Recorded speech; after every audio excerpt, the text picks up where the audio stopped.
महाराक्षस अंगुली। ये एक और चित्र है दोस्तों।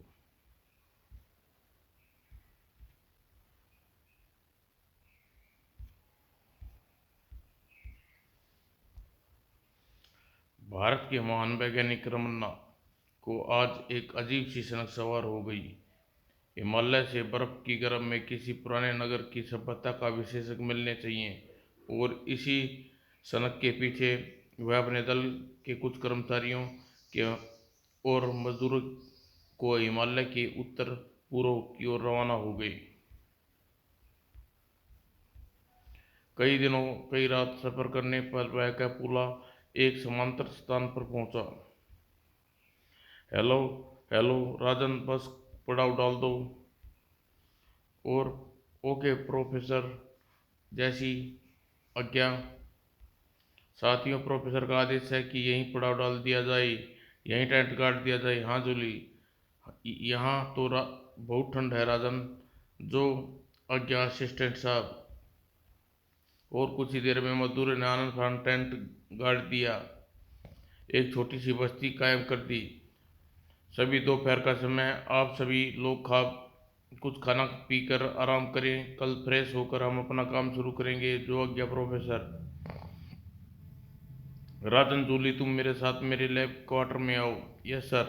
आखिर प्रोफेसर यहाँ खोजने क्या आए हैं? प्रोफेसर मजदूरों लगभग एक से सोच रहा था, और अपने कॉप्टर में, जिसमें प्रोफेसर छोटी लैब भी थी, आकर हमें जानने के लिए उत्सुक है सर। राजन, तुम लोग सोच रहे होगे कि हम यहाँ किस चीज़ की तलाश में आया हूँ। दरअसल कुछ माह पूर्व एक कबाड़ी की दुकान पर मुझे एक पुस्तक मिली, हिमालय से पूर्व का भूगोल। उस पुस्तक में मैंने पढ़ा किसी प्रकार हिमालय का निर्माण हुआ और किस प्रकार इससे पूर्व वहाँ सभ्यता थी। वह तो हजारों वर्ष पुरानी पुस्तक होगी सर। हाँ राजन, और हम यहाँ उसी सभ्यता का अवशेष ढूंढने आए हैं। यदि हमने अपने उद्देश्य में सफल हो गए तो हो सकता है हम संसार में कुछ रहस्यमय परिस्थितियों से परिचित करा सके। लेकिन सर, हजारों वर्ष पुरानी पुस्तक, क्या आप इस स्थिति में है कि नहीं? वह बेहद खस्ता हालत में है। तुम लोग कुछ खा पी कर खेमों में जाकर आराम करो, मुझे कुछ नक्शे का अध्ययन करना है। Yes sir. कुछ ही पलों में राजन और जूली यान से बाहर आ गई। जूली, मुझे यह किसी सभ्यता का नहीं बल्कि किसी बड़े खजाने का चक्कर मालूम पड़ता है। तुम्हारा क्या राय है? मैं भी यही सोच रही हूँ राजन, लेकिन क्या खजाना हासिल कर होने के बाद प्रोफेसर हमें कुछ देंगे? दौलत बुरी चीज़ होती है जूली, इसलिए हमें सतर्क रहना है। दौलत हासिल होते ही हम यहाँ से न्यूयॉर्क चलकर शादी कर लेंगे। मेरी बात समझ रही हो ना? समझ गई Rajan. Good night darling. Okay. फिर दोनों अलग अलग अपने अपने खेमों में चले गए। राजन और जूली अपने टेंटों में जाने से पहले वह साया एक अवाव के पीछे आकर खड़ा हो गया। तो इनका मतलब बास की अगुवाई अनुमान ठीक था। प्रोफेसर वास्तव यहाँ किसी खजाने के चक्कर में आया है। बास को मैसेज देकर खेमे में चलूँ, कहीं दूसरे लोगों को शक न हो जाए। अगले ही पल एक ट्रांसमीटर नुमा यंत्र हाथ में था, और उस टेंट से दूर एक वृक्ष की ओट में आकर वह शायद ट्रांसमीटर पर संदेश देने लगा। Hello hello boss, Rajan Rai from cold. Operation over. Hello Rajan. Over. Boss, आपका अनुमान एकदम ठीक था। प्रोफेसर ने अर्जेंट असिस्टेंट साजन व जूली की बातें सुनी। प्रोफेसर यहाँ किसी खजाने के चक्कर में आया है। हमारा अनुमान गलत नहीं होता।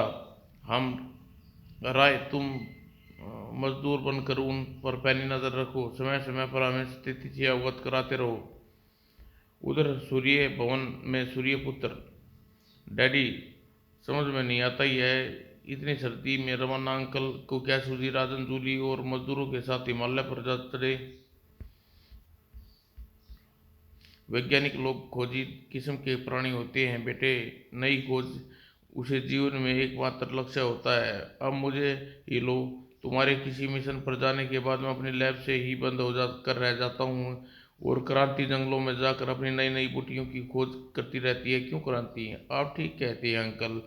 मैं अब मैंने एक ऐसी दवा तैयार कर ली है जिस दुनिया में कोई भी बौना इंसान नहीं रहेगा। वह दवा सारी जड़ी हड्डियों को सिकुड़ने से रोकेगी और उन्हें बढ़ाती है। यह सुनकर हंस पड़ा सूर्यपुत्र। ओह, तुम्हारी यह दवा खूब बिकेगी क्रांति, क्योंकि दुनिया में बोने की कमी नहीं है, मुंह मांगी कीमत मिलेगी। क्यों नहीं, तुम इसका एक इंजेक्शन लगवा लेते हैं, थोड़े और लंबे हो जाओगे। मेरा कद तो ठीक है, तुम अपनी सोचो, पतली चुईया सी लगती हो। देखिए अंकल, सूर्य ने मुझे फिर चुईया कहा। ओह, तुम लोग फिर नोक-झोंक शुरू हो गई। चलो अब जाकर अपने अपने कमरे में आराम करो, रात बहुत हो गई है। हालांकि क्रांति और सूर्या एक दूसरे से काफी करीब आ चुके थे, लेकिन बच्चों की तरह नोक-झोंक चलती रहती थी। दूसरे दिन प्रोफेसर रमन्ना ने सुबह होते ही अपनी टीम को एकत्रित किया। साथियों, मानव सेवा बड़ा धर्म है। यदि ये संसार की भलाई के लिए हम कुछ खोज रहे हैं, खोज कर सके तो ईश्वर की सच्ची पूजा है। इसी उद्देश्य को लेकर आज आप लोगों के साथ यहाँ आया हूँ। आज सारा मिशन शुरू हो रहा है। यहाँ से 10 किलोमीटर उत्तर की ओर चढ़कर हमें खुदाई करने है। मेरा दावा है कि वहाँ हजारों वर्ष पुराने सभ्यता के अवशेष मिलेंगे, जिसमें संसार को बहुत कुछ हासिल हो सकता है। भाषण तो अच्छा दे दिया प्रोफेसर, लेकिन सबकी तरह बेवकूफ़ नहीं बना सकता। मैं जानता हूँ तू यहाँ किस उद्देश्य से आया है, और हमें उम्मीद है कि आपने इस मिशन की आवश्यक आवश्यक कामयाब होंगे। तुम्हारी कामयाबी पर मेरा और जूली का भविष्य निर्भर है प्रोफेसर खन्ना। और फिर कुछ घंटे बाद प्रोफेसर द्वारा बताए स्थान पर खुदाई शुरू हो गई।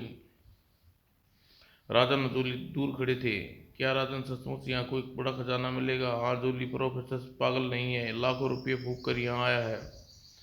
और इस प्रकार कई दिन तक खुदाई चलती रही। कई दिन हो गई, अभी तक कुछ हासिल नहीं हुआ। काश कोई नक्शा नतीजा निकलाए। अचानक एक दिन, काफी दिन हो गए सर, यहाँ कुछ हासिल नहीं हुआ।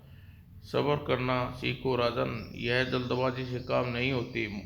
मुझे उम्मीद है यहाँ पुरानी सभ्यता के अवशेष मिलेंगे। प्रोफेसर ठीक कहते हैं राजन। तभी एक व्यक्ति बदमाश सा दौड़ा आया। प्रोफेसर, प्रोफेसर क्या हुआ? इस तरह बदमाश कैसे भागे चले आ रहे हो? कुछ ही पलों पहले वह व्यक्ति करीब आया। हप हप हप, प्रोफेसर जल्दी चलिए, वहाँ पत्थर में एक आदमी है। क्या बात, क्या है हुआ? पत्थर का आदमी? पत्थर का आदमी? पत्थर का आदमी? प्रोफेसर, पत्थर का आदमी, उसका जिस्म पत्थर का है, लेकिन उसकी आंखें राक्षसों जैसी हैं। वह पुतलियां घुमाकर हमें सबको घूर रहा है।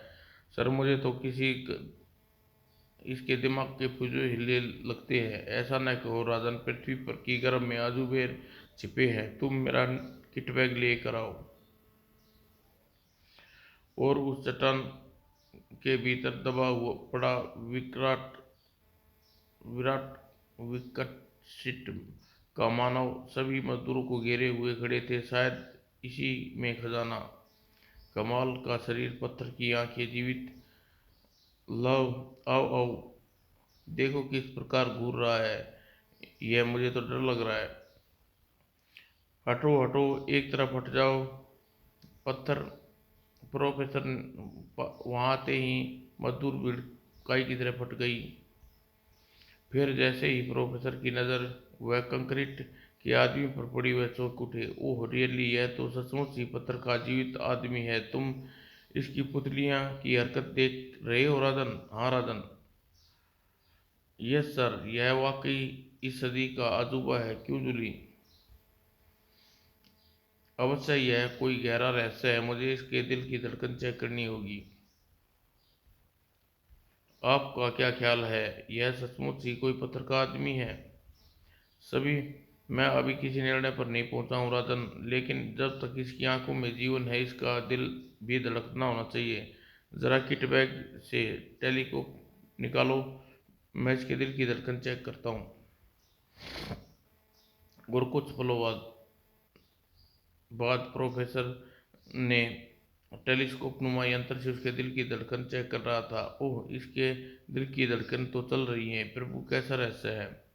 कुछ पल बाद, यह सचमुच पत्थर का जिंदा आदमी है राजन, इसका दिल धड़क रहा है। हमें देखना होगा ये पत्थर के शरीर के दिल की धड़कन धड़क रहा है और इसकी आंखें किस प्रकार काम कर रही है। साथियों, इसे खोद कर पूरा बाहर निकालो। कमाल है, दिल की धड़कन धड़क रहा है, कहीं यह कोई मुसीबत न हो। और हैरान और भयभीत मजदूर प्रोफेसर का आदेश न मानना ही था, इसलिए सभी मजदूर अधिक उत्सुकता से उस पत्थर के आदमी के रहस्य जानने के लिए सोच क्या रहे हो भाइयों। आओ, इस रहस्य की जड़ तक पहुंचने इसको इसका निकलना जरूरी है। अगले ही पल मजदूर पहाड़ काट कर काटने में जुट गई। यह कोई तिलस्मी मानव है, इसको खजाने का नक्शा या खजाना होगा। पहाड़ धीरे धीरे काट दिया। शाबाश साथियों, थोड़ी सी हिम्मत और हमारी मेहनत अवश्य सफल होगी। कुछ ही देर बाद पहाड़ कट चुका था। हम इसे लेकर बम्बई चलेंगे, परीक्षण करेंगे। Okay sir, as you wish like. और पत्थर के आदमी आदमी स्पष्ट से उसी आंखें सामने था। उधर राय अपने उधेड़बुन में था। अब मुझे बॉस को खबर कर देनी चाहिए, इस बॉस तगड़ा इनाम हासिल होगा। और कुछ देर बाद, बॉस, एक बड़ी सनसनी खबर है।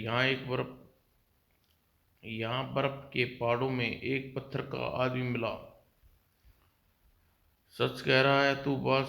वह मुझे प्राचीन काल का तिलस्मी मानव लगता है, जिसके अंदर या तो खजाना है या फिर बहुत बड़े खजाने का नक्शा। व्हाट? पत्थर का जिंदा आदमी?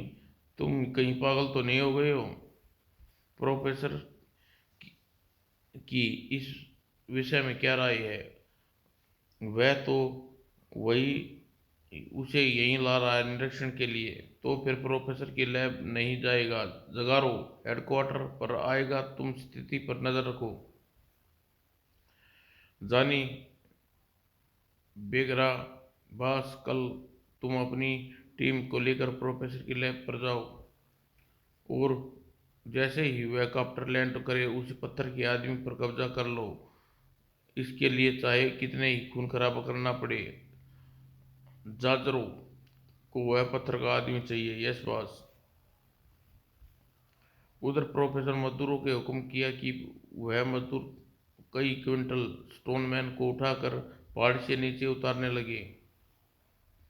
कुछ देर बाद स्टोनमैन को प्रोफेसर के कॉप्टर नुमायान में रख दिया गया। सत्यानाश हो, यह बुढ़ा अकेला ही खजाना हड़पना चाहता है, लेकिन खैर जूली तो इसके साथ है। ठीक है, अगर इजाज़त हो तो मैं जूली को एकांत में कुछ बात करना चाहता हूँ। राजन, मैं जूली को अपने साथ लैब ले जा रहा हूँ, तुम इन लोगों के साथ वापस आना। राजन की बात सुनकर प्रोफेसर के होठों पर मुस्कान छिड़ गई। ओके, जाओ जूली।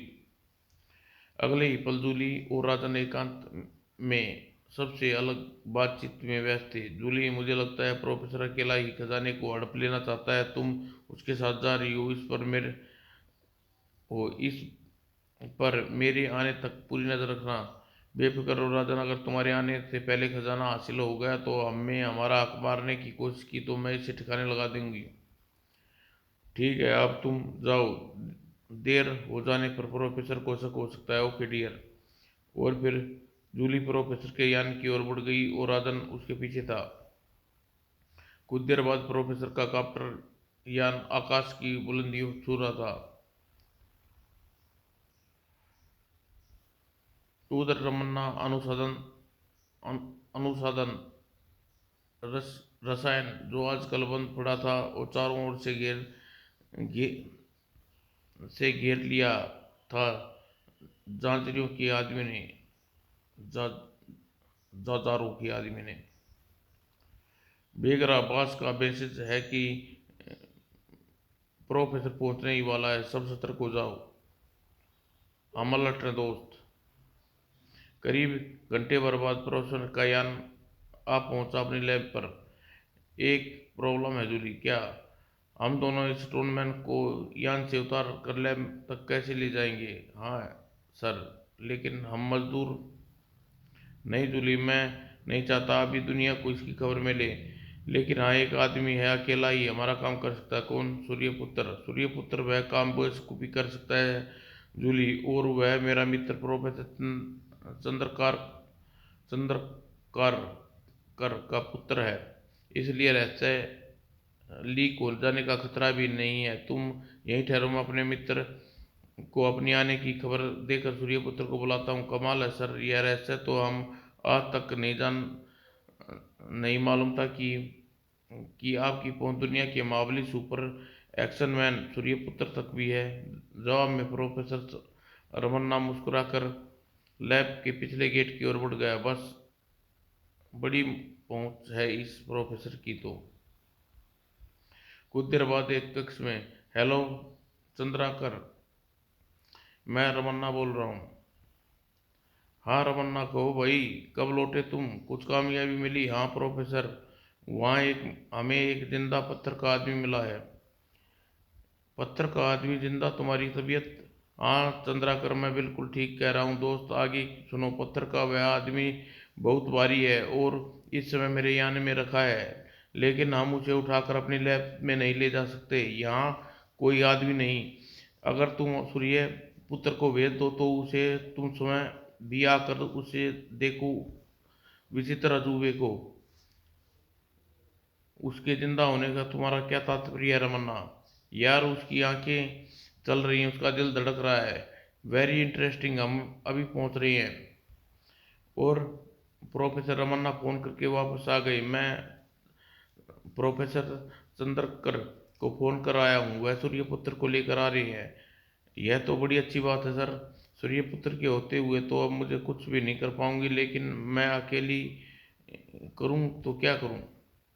लेकिन तभी बेगरा मौका अच्छा है। अगर सूर्यपुत्र आ गया तो हमें कुछ भी नहीं कर पाएंगे और नाकामी की सूरत में मिलेगी मौत। ठीक है, अटैक करो, लेकिन प्रोफेसर काया, इस लड़की को जिंदा न छोड़ना, वरना हमारा बचना मुश्किल है। और अगले ही पल जि, किसी जिन की भांति उनके सिरों पर सवार थे। हाय जानी, जल्दी करो। हाँ, सूर्यपुत्र के आने से पहले निकल चलो। चलो, इसे स्टोनमैन को निकालो और हेलीकॉप्टर में से। अगले ही पल और कुछ देर बाद वह शैतान वापस जा रहे हैं और पीछे पड़े थे प्रोफेसर जूली की लाशें। उधर परकाल उधर पास पार्कल और बेग गिरा। जानी की कार वापस गई और उधर आप पहुंचे सूर्यपुत्र। कमाल है, लैब का गेट खुला है। प्रोफेसर इतना लापरवाह नहीं है सूर्यपुत्र। मुझे किसी गड़बड़ी की बू आ रही है डैडी, देखता हूँ। ओह, जैसे सूर्यपुत्र कार से लैब में पहुंचा। ओह डैडी, आइए, professor uncle is dead. Oh my God, यह कैसे हुआ? लगता है किसी क्रिमिनल को प्रोफेसर कारा इस खोज का पता चल गया होगा। प्रोफेसर अंकल की मौत का बदला लूंगा डैडी ने। मालूम कैसा? वह कैसा पत्थर का आदमी है? अवश्य ही कोई अजूबा होगा। हाँ, प्रोफेसर ने बताया था कि पत्थर का जिंदा आदमी था। लगता है कोई तिलस्मी अजूबा। खैर खैर, मैं पुलिस को सूचित करता हूँ, तुम यहीं रुको।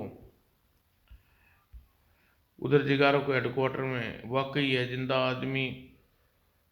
आदमी। इसका पत्थर का खोल तोड़कर इसकी खजाना या नक्शा लेना।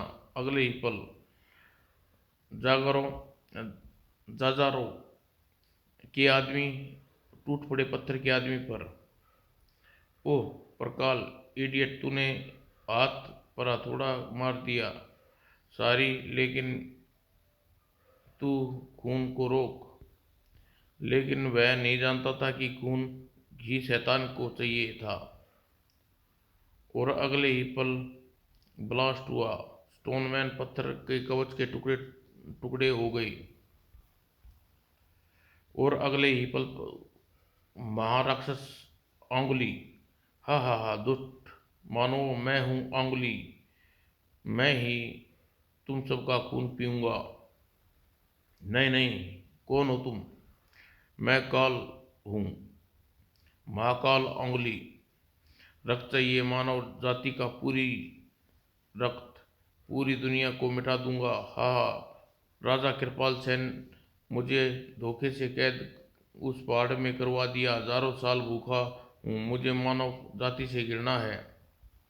और खतरा मंडराते राजा जजारों की चीख उठा, लेकिन तब बहुत देर हो चुकी।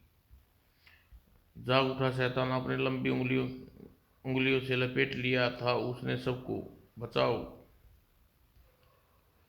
और उसकी उंगलियां चूस रही थी उनका खून। कुछ ही देर में वहां दसों लाशें पड़ी थी और वह शैतान लगा रहा था शैतानी ठहाके, कह गए, किसी को नहीं छोड़ूंगा, मैं मौत हूँ मौत, यहाँ का राजा कृपाल सेन।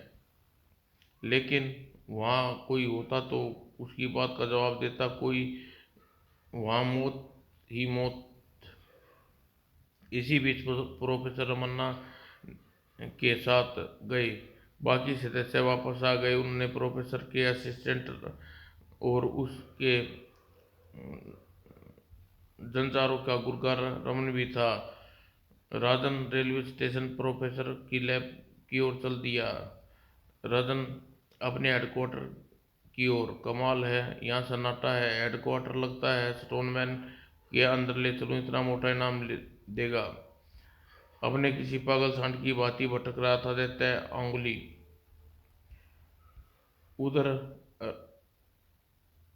उधर राय ने इमारत में कदम रखा। उधर अंगुली चौंका, हे मानव, ओह यह तो वही है जिसने मेरे खुदाई में हिस्सा लिया था, मैं नहीं छोड़ूंगा इस रक्त रक्त। कमाल है, चारों ओर सन्नाटा है, कहीं कोई पहरा नहीं है, बॉस ने हेडक्वार्टर बदल तो न दिया? और राय इसी सोच रहा था, कौन बॉस? पीछे से मौत ने आकर उसकी गर्दन दबोच ली। लेकिन देर हो चुकी थी, मौत उसकी मुकद्दर बन चुका था। हे दुष्ट मानव, अब तुम कोई भी नहीं बच सकता, चीख न सका वह। और कुछ ही पलों में फर्श पर उसकी लाश निचली हुई थी, लाश पड़ी थी।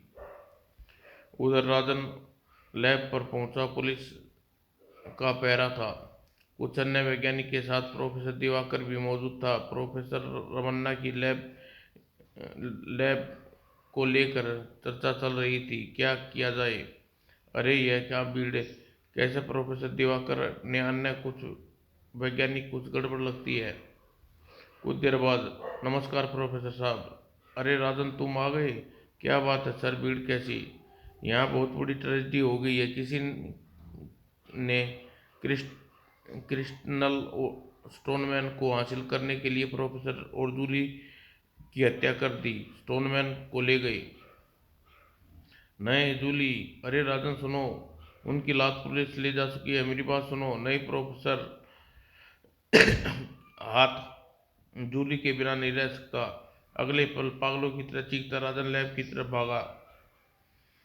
कुछ ही पलों में लैब के पीछे बने अपने क्वार्टर में था। उसके हाथ में पॉइजन की शीशी थी। जूली की तस्वीर के सामने खड़ा वह रोते हुए कह रहा था, आई जूली माई लव, तुमने क्या सोचा था और क्या हो गया?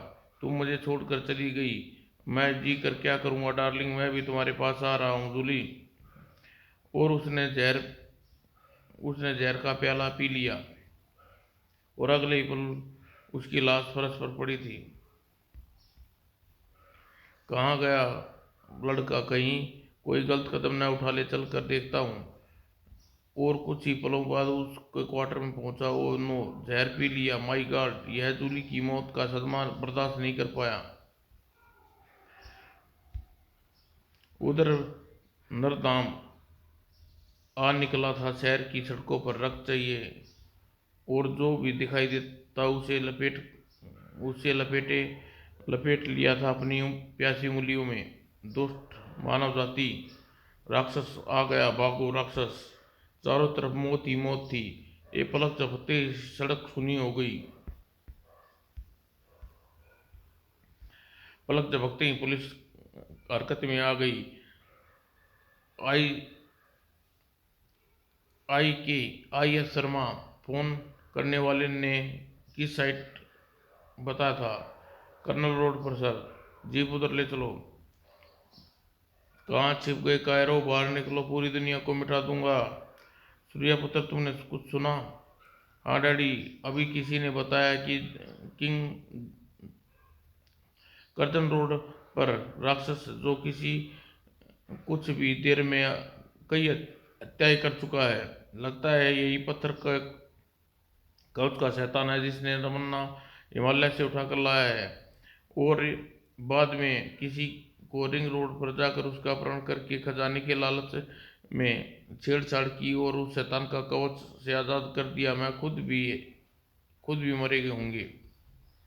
मेरी सेम वेरी सेम, यही थ्योरी है। लेकिन शहर में सैकड़ों बेकसूर मारे गए। लेकिन सूर्य पुत्र अब उन हत्यारे नहीं करने देगा डैडी। जाओ बेटे, शैतान शायद पुलिस के भी काबू में ना आए। और फिर सूर्य पुत्र उड़ चला शैतान की तलाश में। उधर पुलिस भी जा पहुंची शैतान आंगुली तक। वह रहा सर, बड़ा भयानक है। कुछ ही पलों में पुलिस ने घेर लिया। हा रख चाहिए, वेरी डेंजरी, फायर करो, ऐसे काबू नहीं आएगा। अगले ही पल कानून के रक्षकों की गनगन उठी। मूर्खों, इन पर मुझसे कोई असर नहीं होगा, मैं खुद मौत हूँ। लेकिन शैतान पर उनका असर नहीं हुआ। अगले ही पल शैतान के शरीर से प्रकट हुआ, और उसी क्षण पुलिस वाले भी कहर बरसा दिया। रक्त भंजन, कोई भी जिंदा ना बचे। और पलक झपकते ही SI राजन शर्मा, यह लोगों का वश का रोग नहीं, सूर्य पुत्र को बुलाना होगा। ओ नो सर, बचिए, इन दुष्टों को का काल सूर्य पुत्र आ पहुंचा है इंस्पेक्टर। और यह फरार सूर्य पुत्र का जिसे सह नहीं सका पाया शैतान, और उछल कर दूर जा गिरा। कायरो, मौत तुम्हारा मुकद्दर बन चुकी है। तू कौन है कीड़े जो यहाँ मरने पहुंच गया? तुम जैसे नीच राक्षसों को अकल दुरुस्त करने के लिए धरती पर पैदा हुआ हूँ। नाम है सूर्य पुत्र। मत्सर की औलाद तू तो आज इस धरती पर पैदा हुआ है। मैं हजारों वर्ष पूर्व इस धरती पर हूँ। अब तू मरने के लिए तैयार हो जा कीड़े। नहीं, महान उंगली, इसने मुझ पर प्रहार किया। मैं इसका खून पीने का अधिकार केवल मुझको है। ठीक है, तुम तुम इसे संभालो, मैं दुनिया के बाकी मानवों को देखता हूँ। मेरी दूसरी शक्ति और इस दुनिया की मानव जाति का नामो निशान मिटा देगी। और इतना क्या करेगा कि धुआं बनकर गायब हो गया उंगली। उसकी बात सुनकर सूर्यपुत्र चौंका। ओ माय गॉड, इसके पास तो एक शैतानी शक्ति है, और यह गायब हो गया। कहाँ गया होगा? अगर मैं ये इसके पीछे जाता तो यह शैतान आतंक मचा देगा। अगर इसके उलझता हूँ तो न जाने और कितने निर्दोष और कहाँ कहाँ जान लेगा। क्या करूँ? अंगुलीकांत।